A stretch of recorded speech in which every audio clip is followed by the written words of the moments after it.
Alhamdulillah. Alors comme vous le savez toutes et tous, nous vivons une époque assez particulière.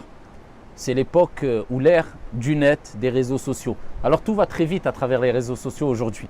Alors à travers le net, à travers les réseaux sociaux, on le sait toutes et tous, il y a un grand bien et il y a un grand mal aussi.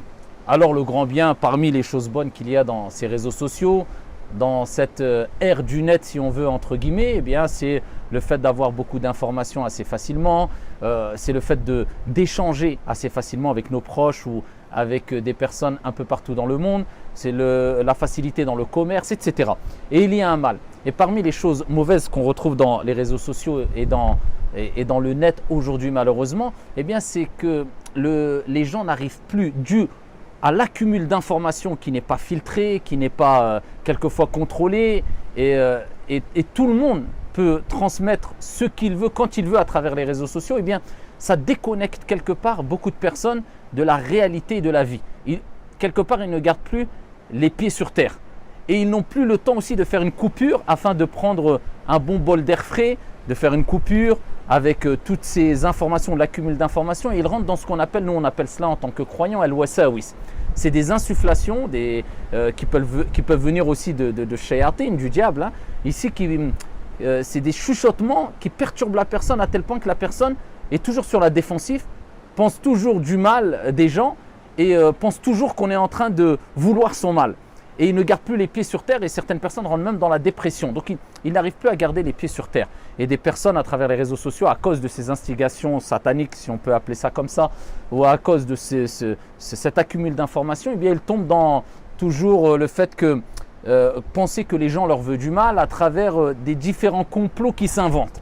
Et voilà, il y a des gens qui rentrent dans ce qu'on appelle le monde du complotisme. Ils voient des complots partout. Dès qu'il arrive quelque chose à lui, à ses proches, à sa famille, à sa communauté, à sa religion, quelque chose se dit, eh bien il y a un complot derrière. Et moi je conseille, alors c'est sûr qu'il peut y avoir quelquefois des complots, il peut y avoir des choses qui poussent la personne à se poser des questions, des choses un peu ambiguës, bizarres, mais vivre avec toujours cette pensée de complot, qu'il y a un monde complotiste autour de nous et que tout le monde veut notre mal. Alors je m'adresse de façon générale, qu'on soit musulman, chrétien ou athée ou agnostique, etc.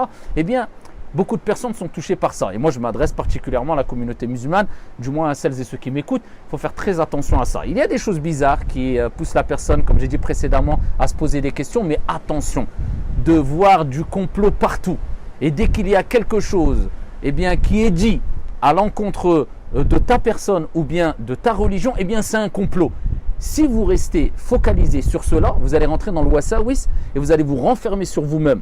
Et c'est pour ça qu'il est important, je pense à cette époque-là, quelquefois de faire des coupures avec les réseaux sociaux, avec l'accumul d'informations, surtout quand c'est des informations en continu, et quelquefois faire un break, mettre son téléphone de côté, aller se balader à la mer, aller se balader dans une forêt, aller se balader dans un parc, en famille, essayer de faire un peu une coupure. Parce que si on reste focalisé sur ces informations qui viennent en continu et par bloc, je peux vous assurer qu'on peut tomber dans des dépressions, se renfermer sur soi-même, rentrer dans une sorte de sectarisme et ici rentrer dans une psychose.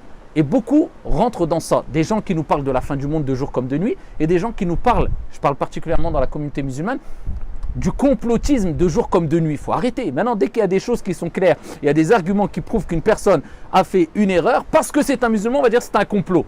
Alors ici, il y a des choses qui poussent à se poser des questions, je le répète une fois de plus. C'est vrai. Mais là, de faire toute accusation vis-à-vis d'une personne parce qu'elle est musulmane, un complot, il faut arrêter.